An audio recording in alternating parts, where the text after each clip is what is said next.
দেখুন, কালী শব্দের অর্থ হচ্ছে কালং লিয়তে ইতি কালী, অর্থাৎ কালকে যিনি জয় করেছেন তিনিই হচ্ছেন কালী। কালী, কাল শব্দের অর্থ গতি, অর্থাৎ যা কিছু চলছে পার্থিব জগতে, যা কিছু ইন্দ্রিয় বায়ুগ্রাহ্য বা ইন্দ্রিয়, আমাদের এই যে ষষ্ঠ ইন্দ্রিয় আছে, পার্থিব জগতে যা কিছু ইন্দ্রিয় বায়ুগ্রাহ্য তাকে যিনি জয় করিয়ে পরম ব্রহ্ম পদে প্রতিষ্ঠিত করেন তিনিই কিন্তু মা কালী।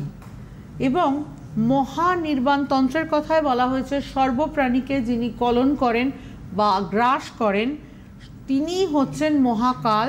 মহাকালকে কলন বা গ্রাস করেন যিনি, তিনিই হচ্ছেন মা কালী। মা কালী 10 মহাবিদ্যার প্রথম দেবী।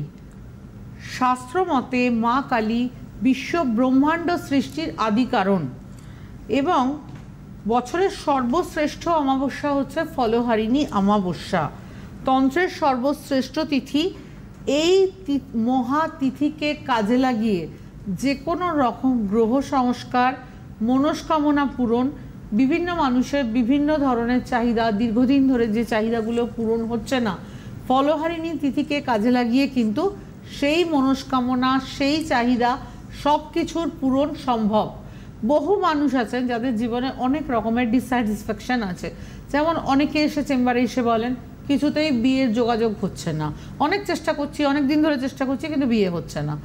কেউ এসে বলছেন আমি কিছুতেই আমার অফিসে, যে অফিসে আমি চাকরি করি সেখানে কিছুতেই আমার কোনো প্রমোশন হচ্ছে না, কোনোভাবেই আমি ফাইন্যান্সিয়ালি ভালো জায়গায় যেতে পারছি না।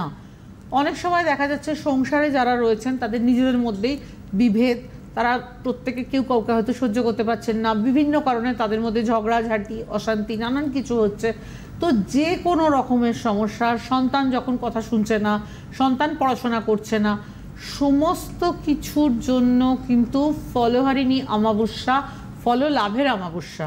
যে চাহিদা দীর্ঘদিন ধরে পূরণ হচ্ছে না, ফলহারিণী অমাবস্যাকে কাজে লাগিয়ে কিন্তু সেই চাহিদাকে পূর্ণ করা সম্ভব।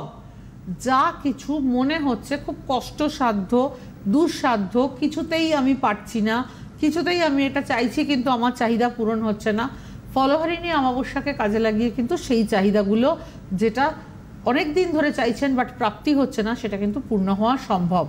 ফলহারিণী অমাবস্যা হচ্ছে মনের মতো ফল লাভের অমাবস্যা এবং সেই জন্যই এটা এত পাওয়ারফুল তিথি।